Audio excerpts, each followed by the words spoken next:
बच्चों,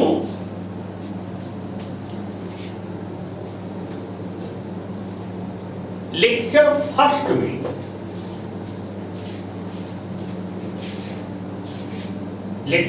में मैंने कहा था कि यदि y बराबर fx, माने y x का फलन है, यानी x को भिन्न भिन्न मान देने पर y को भिन्न भिन्न मान मिलता है, लेकिन x के एक मान पर y को केवल एक मान मिलता है। x को x अक्ष पर रख करके और y को उसके संगत जो मान मिल रहा है y का, उसको y अक्ष पर रख करके ग्राफ खींचा जाए, और यदि इसका ग्राफ सरल रेखी है तो x के सापेक्ष y में परिवर्तन की एक समान दर बराबर तात्क्षणिक दर बराबर औसत दर, ये तीनों बराबर। क्यों? कभी आपने सोचा? आइए हम बताते हैं। Lecture 5, application of mathematics in physics. देख,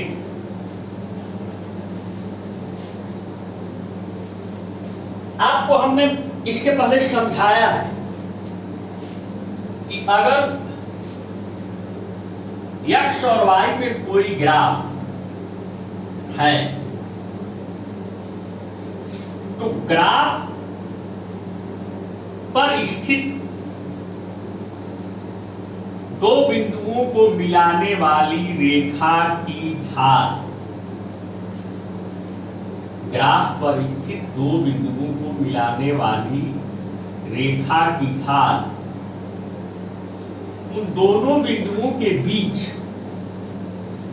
x के सापेक्ष y में परिवर्तन की औसत दर को व्यक्त करेंगे। एक तो हमने ये बताया, और जहां x से हमारा अभिप्राय क्या है, वो भौतिक राशि जिसको हमने x अक्ष पे रखा है, और y से हमारा अभिप्राय क्या है, वो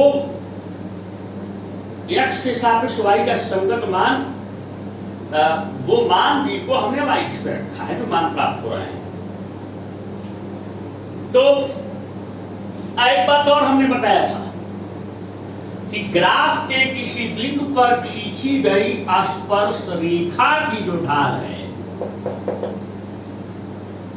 उस बिंदु पर तात्क्षणिक दर को व्यक्त करें, यह हमने बताया था। लेकिन अगर ग्राफ सीधा है, सरल रेखा x और y, तो ग्राफ पर किन्हीं भी दो बिंदुओं को बीच मिलाने वाली रेखा की ढाल वही होगी जो इस रेखा की ढाल होगी।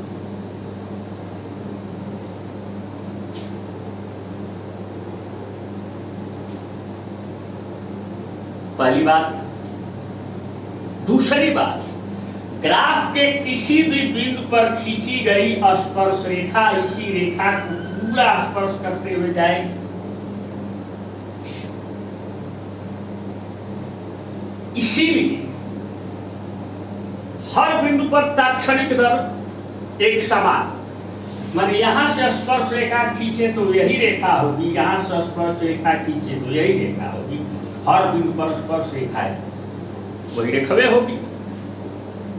और दो बिंदुओं, किन्हीं भी दो बिंदुओं को मिलाने वाली रेखा खींचेंगे तो वही रेखा होगी, वही रेखा होगी। तो कुल मिला के क्या है, इसका मतलब कि यही, इसी वजह से इसको एक समान दर करते हैं। इसी वजह से हम x के सापेक्ष y में परिवर्तन की एक समान दर बराबर तात्क्षणिक दर बराबर औसत दर। कब? जब x और y में खींचा गया ग्राफ सरल रेखीय हो तब। अदरवाइज अगर टेढ़ा मेढ़ा है तब तो औसत दर, दो बिंदुओं के बीच औसत दर अलग हो जाएगी, हर बिंदु पर खींची गई स्पर्श रेखाओं की ढालें अलग अलग हो जाएगी, तो हर बिंदु पर तात्क्षणिक दर अलग होगी और औसत दरें भी दो अलग अलग बिंदुओं के बीच अलग अलग हो जाएंगी। लेकिन अब हम तो यहाँ ये लेक्चर जो है हम देने जा रहे थे अवकलन कैसे करेंगे, अवकलन का अनुप्रयोग तो हमने बता दिया है। अब कैसे करेंगे, तो बच्चों अवकलन इसको अंग्रेजी में डिफरेंशिएशन कहते हैं। इन सब के अभाव में फिजिक्स को पढ़ना नामुमकिन सा लगता है। तो हम सरल दो सूत्र बताते हैं, बाकी सूत्र गणित की किसी किताब से देख लेना या बाद में हम लिखवा देंगे, लेकिन हम यहाँ सरलतम दो सूत्रों पर छोटा मोटा अभ्यास करा देते हैं, जिससे अवकलन का मतलब आपको समझ में आने लगे। जैसे देखो, छोटा मोटा अभ्यास का मेरा मतलब है एक सामान्य सा दो सूत्र हम लिखते हैं, एक छोटे छोटे दो सूत्र लिखते हैं। आप ध्यान से देखेंगे, बहुत मामूली सूत्र है, और इन्हें लिखने के बाद कुछ अभ्यास दिखाते हैं और कुछ सवाल दिखाते हैं कैसे करें, बहुत स्पष्ट हो जाएगा अवकलन की सारी। तो अवकलन के सूत्र हम यहाँ दे रहे हैं।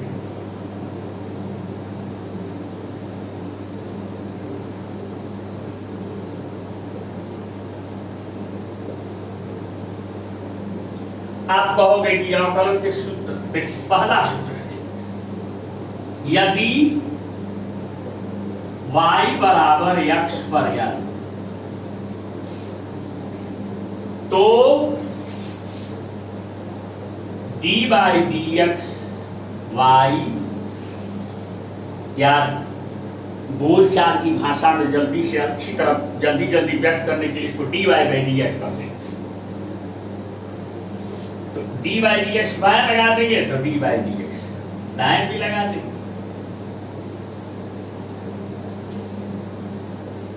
एक हाथ जो है इधर आ जाएगा, और जो x पर घात था n, उसमें एक घात। एक तो एक सूत्र ये है, एक दूसरा सूत्र है, यदि y बराबर c, c माने कांस्टेंट, अचर, जैसे 5, 6, 7, 8, तो अचर माने कांस्टेंट, जो बदलता है, तो जो बदलेगा ही नहीं तो उसमें परिवर्तन होगा नहीं, और जब उसमें परिवर्तन ही नहीं होगा तो फिर परिवर्तन की दर का कोई मतलब नहीं होता। इसलिए अचर राशि में परिवर्तन की दर शून्य होती है। तो dy बाई dx बराबर dc बाई dx, ये बाएं और दाएं में लिख दिया, बराबर शून्य। अब एक प्रश्न, हम प्रश्न की बात, यदि y बराबर 3x पर 5 प्लस 1 बाई x प्लस 2, तो dy बाई dx ज्ञात। हमने पहले भी कहा था बच्चों, इसको dy बाई dx बोलना ठीक नहीं है, लेकिन शॉर्टकट में हम लोग ऐसे ही बोलते थे, इसको dy बाई dx y बोलते हैं। dy बाई dx माने x के सापेक्ष y में परिवर्तन की तात्पर्य। अब देखो, हमारे पास ये दो सूत्र हैं। अब आप कहोगे कि क्या यही दो सूत्र है? नहीं, बहुत सूत्र है। अवकलन गणित का मामला है और इसमें बहुत से सूत्र आते हैं। फिजिक्स में जिन सूत्रों का उपयोग होता है उनको आगे चल के हम बता देंगे। फिलहाल तो हमको अवकलन की मीनिंग समझाने के लिए कुछ एग्जाम्पल देंगे, कुछ सामान्य से एग्जाम्पल देंगे। देखो, तो अब आओ, y बराबर x पर n, तो हल करेंगे। तो हल क्या करेंगे? ये दिया है y बराबर 3x पर 5 प्लस 1 बाई x प्लस 2, तो इसको ऐसे y बराबर 3x पर 5, 1 बटा x है, तो x पर 1 घात है, इसको ऊपर लेते जाओ, x पे -1 अब +2। तो अब देखो dy बाई dx वाला सूत्र लगाए, तो dy बाई dx बाएं लगा दिए, तो यही हम दाएं तीनों पे लगा d 3x पर 5 बाई dx प्लस dx पर -1 by dx plus d2 by dx। अब आप कहोगे कि ये 3 तो अचर है, ये अचर नहीं है, ये गुणांक है, गुणा का अंक है। x पर 5 का 3 गुना, तो 3 को में परिवर्तन तो होगा नहीं,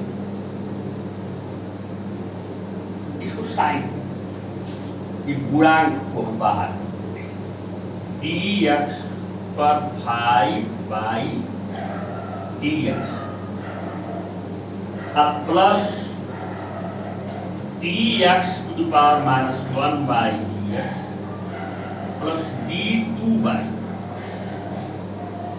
अब देखो, अब सिंपली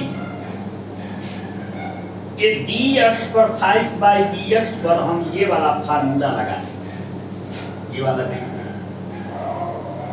x पर n dx माने ये घात इधर आ जाता है, एक को कम, तो ये क्या हो जाएगा 3 इंटू ये घात पे 5 है तो ये इधर आ जाएगा, और x पर घात एक कम हो जाएगा, तो x पर 5 -1 माने 5 -1। अब फिर देखो बच्चों, ये भी घाते हैं, -1 x पे -1 घात है, तो x पर यह की जगह पे क्या है -1, तब -1 इधर आ जाएगा, तो -1 इधर आ गया, x में हो गया -1 -1 इसके हिसाब से, n की जगह पे -1 हो गया और -1, अब प्लस, अब आ गया 2, तो 2 कभी बदलेगा, x बदलता रहेगा, 2 ही रहेगा, यही अचर वाली बात है। अचर में x के सापेक्ष परिवर्तन की दर क्या होगी 0। अब प्लस कितना हुआ बच्चों, 5 × 15 x टू द पावर 4, अब -1 का प्लस में गुणा तो -3 हो जाएगा, x पर -2, अब प्लस 0 का कोई मतलब नहीं।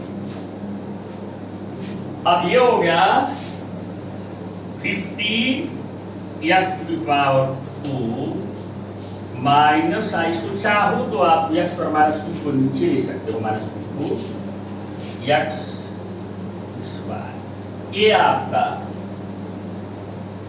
आंसर।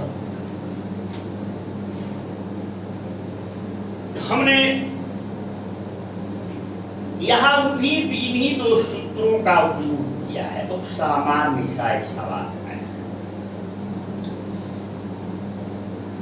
अभी हम एक छोटा सा प्रश्न और बनेगा, और इन्हीं अवकलन की सहायता से और अन्य विधियों से। देखो बच्चों, एक प्रश्न मैंने लिखा है, एक वस्तु सरल रेखा में गतिमान है, भिन्न भिन्न समयों पर उसकी स्थितियां निम्न है। देख, समय को हम x से दर्शाए हैं, सेकेंड में, सारणी में दिया हुआ है, टेबल में दिया हुआ है। आप स्थिति को y से दर्शाए हैं मीटर में, तो समय 0 सेकेंड तो स्थिति 0 मीटर, समय 2 सेकेंड तो स्थिति 4 मीटर, समय 3 सेकेंड तो स्थिति 6 मीटर, समय 4 सेकेंड तो स्थिति 8 मीटर। क्या चाल एक समान है? यदि हाँ, तो इसे सभी संभव विधियों से ज्ञात है। बच्चों, पहली विधि क्या है? सामान्य प्रेक्षण की विधि। सामान्य रूप से हम देख सकते।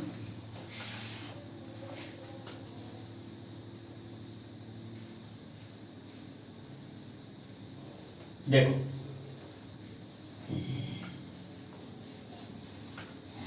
हम यहां देखेंगे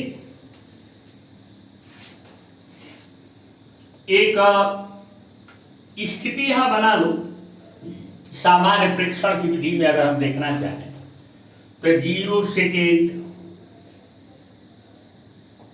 0 मीटर, चाहे इधर 0 सेकेंड लिखो,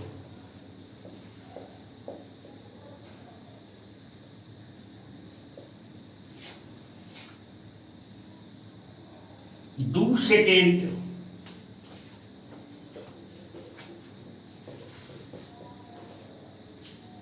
4, 3 सेकेंड 6, 4 सेकेंड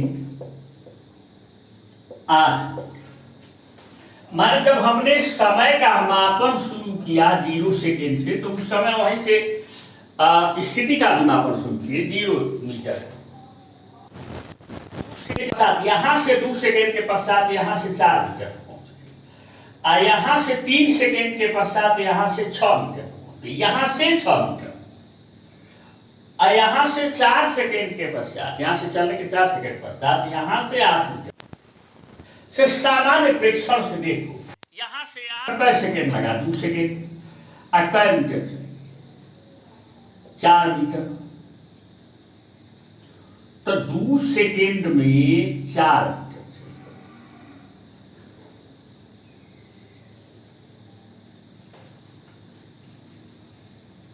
तो कितना? अब फिर अगला 2 सेकेंड से 3 सेकेंड में कितना चल रही है? 4 2 6 मीटर। 1 सेकेंड में 2 मीटर चल रही है। फिर 3 सेकेंड से 4 सेकेंड के बीच 6 से 8 मीटर, माने 8 मीटर में से 6 मीटर घटाओगे तो 2 मीटर चल रही है। तो 0 सेकेंड से 2 सेकेंड के बीच देखो, 0 सेकेंड से 2 सेकेंड के बीच चली गई, ये क्या है? ये समय है, ये अक्ष है, ये अक्ष को हमने दर्शाया है। ये क्या है? ये जो स्थिति को हमने दर्शाया है, ये वाई है, ये सब। तो आप साफ देख रहे हो कि हर 1 सेकेंड में 2 मीटर चल रही है। जैसे 0 सेकेंड से 2 सेकेंड, तो 2 सेकेंड में कितना मीटर चली? 4 मीटर। तो 1 सेकेंड में कितना मीटर चली? 2 मीटर। फिर 4 मीटर से 6 मीटर, 2 मीटर और बढ़ गई। कितना समय लगा? 1 सेकेंड। 2 सेकेंड से 3 सेकेंड 1 सेकेंड, तो 2 मीटर, 2 मीटर पर सेकेंड। 6 मीटर से 8 मीटर पहुंच गई, यहां से 8 मीटर, 8 मीटर से 6 मीटर घटा दो, 2 मीटर। अब 3 सेकेंड से 4 सेकेंड के बीच 1 सेकेंड लगा, तो 2 मीटर पर सेकेंड। इसका मतलब इसकी एक समान चाल 2 मीटर पर सेकेंड है। सामान्य विधि तो प्रेक्षण आप देख सकते हैं कि 2 मीटर पर सेकेंड की चाल से चल। अब ग्राफ वाला विधि एक हो सकती है, तो चलो ग्राफ खींचते, ग्राफे खींचते। तो यहां समय x सेकेंड, हालांकि स्थिति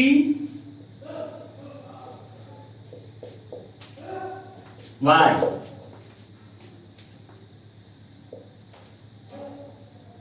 मीटर, या हम दिखा दें।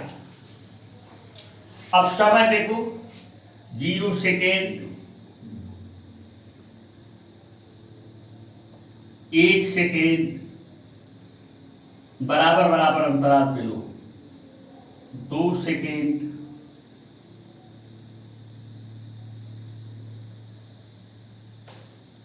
3 सेकेंड, 4। स्थिति स्थिति भी दिखा दो। 1 2 3 4 5 6, थोड़ा कम में जगह ले लेते हैं।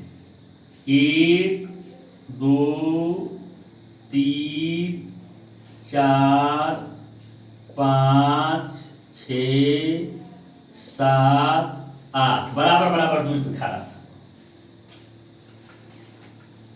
यहां पर चाहो तो देखो 0 सेकेंड, यहां पे थोड़ा सा सवाल को बढ़ा भी सकते हो बढ़िया करने के लिए। 0 सेकेंड पर 0 मीटर, 2 सेकेंड पर 4, तो 2 सेकेंड पर 4, 3 सेकेंड पर 6, तो 3 सेकेंड पर 6, और 4 सेकेंड पर 8, तो 4 सेकेंड पर 8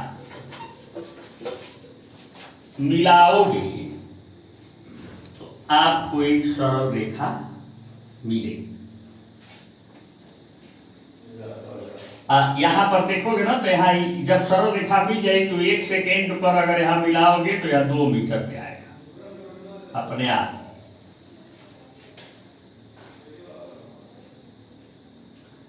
तो x और y में जो ग्राफ है वह सरल रेखीय है, यानी x माने समय के साथ, y माने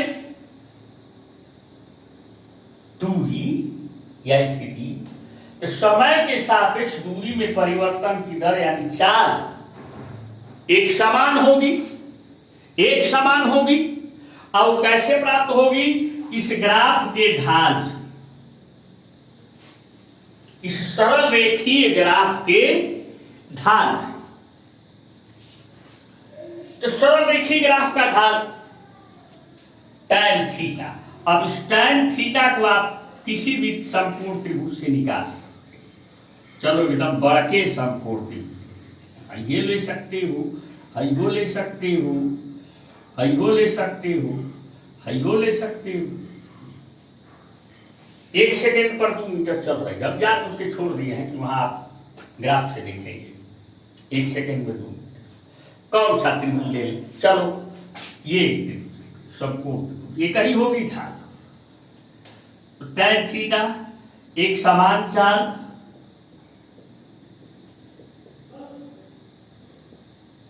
tan थीटा माने x के सापेक्ष y में परिवर्तन की एक समान दर बराबर लंब बटे आधार।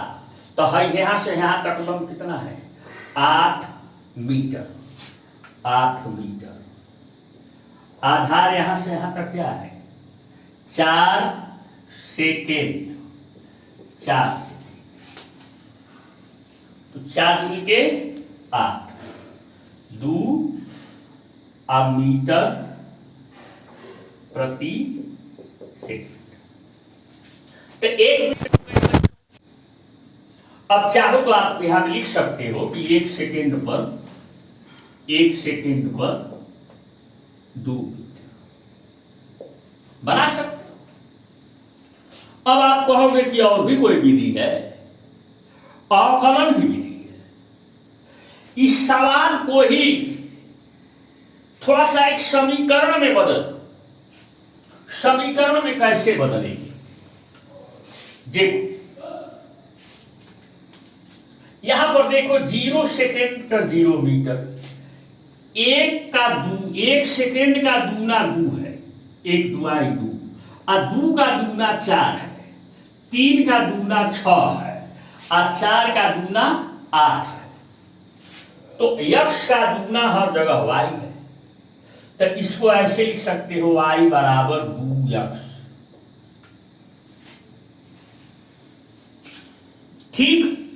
अब जब y बराबर 2x रखोगे या कहोगे कि जहां x समय है और y दूरी है या स्थिति है, तो x बराबर लिखोगे 0 सेकेंड तो y बराबर मिलेगा 2 मीटर।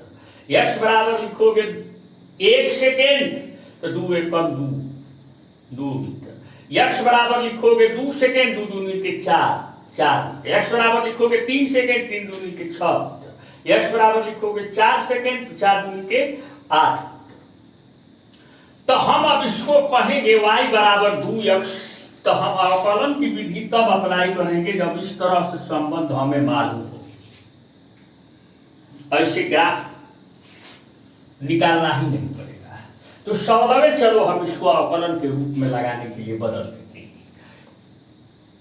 इसी सवाल को दूसरे रूप में ऐसे लिखेंगे कि सरल रेखा में, ये देखो 2 मीटर पर सेकेंड आंसर हम ग्राफ वाली विधि से ले आते। गतिमान वस्तु की स्थिति y समय अक्ष पर संबंध y बराबर 2x पर निर्भर करती है, जहां x सेकेंड में और y मीटर में है।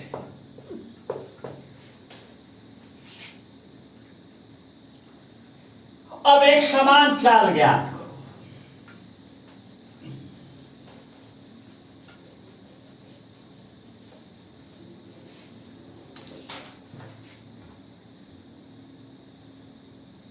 एक समान चाल ज्ञात कीजिए।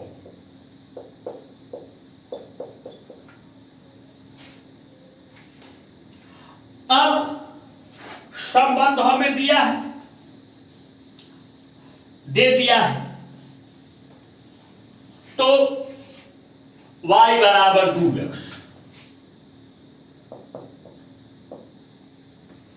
जहां x सेकेंड में है और y मीटर में। ऐसे ही संबंध दिया है। x माने समय, y माने स्थिति या दूरी। तो समय के सापेक्ष दूरी में परिवर्तन की दर क्या है? तो देखो, तो लिखोगे dy बाई dx। जब ऐसे दिया रहेगा तो बराबर d2x बाई dx। तो dy बाई dx, दू यहां गुणांक है बच्चों, तो दू को साइड कर दो। अब बच गया dx बाई dx। तो दू x पर कितना घात है? 1। तो हमने dx पर n बाई dx बराबर n x पर n माइनस 1 बताया है, तो एक घटवा इधर आ जाएगा, तो ये घात इधर आ जाएगा, x पर ये घात कम हो जाएगा। तो कितना हो गया? 2 1 कम 2 x पर d। चरमास पर शून्य घात माने क्या होता है? 1 होता है। तो बचा क्या? 2। y का मात्रक क्या है? मीटर प्रति, x का मात्रक क्या है? सेकेंड। इसमें x नहीं है, यह अक्षर संख्या है। इसका मतलब चाल एक समान है, यानी x के सापेक्ष y के परिवर्तन की दर एक समान है। तो अवकलन से भी हम निकाल सकते हैं, जबकि इन दोनों में संबंध ज्ञात हो। अगर संबंध ज्ञात नहीं है तो ग्राफ बनाना पड़ता है। लेकिन तात्क्षणिक दर निकालनी हो तो वहां पर भी ग्राफ बना करके आप स्पर्श रेखा खींच करके निकाल सकते हैं, लेकिन वो भी एक टीम की प्रक्रिया। इससे बढ़िया हमारे अवकलन ही करना है। तो आपको अवकलन क्यों करते हैं, किन परिस्थितियों में करते हैं, हमने बताया। हम उम्मीद करते हैं कि सरलतम रूप से आपका इंटरेस्ट, आपकी अभिरुचि भौतिकी में आगे चल के बढ़ेगी। हम और भी ढेर सारे एग्जाम्पल देंगे। बहुत बहुत धन्यवाद।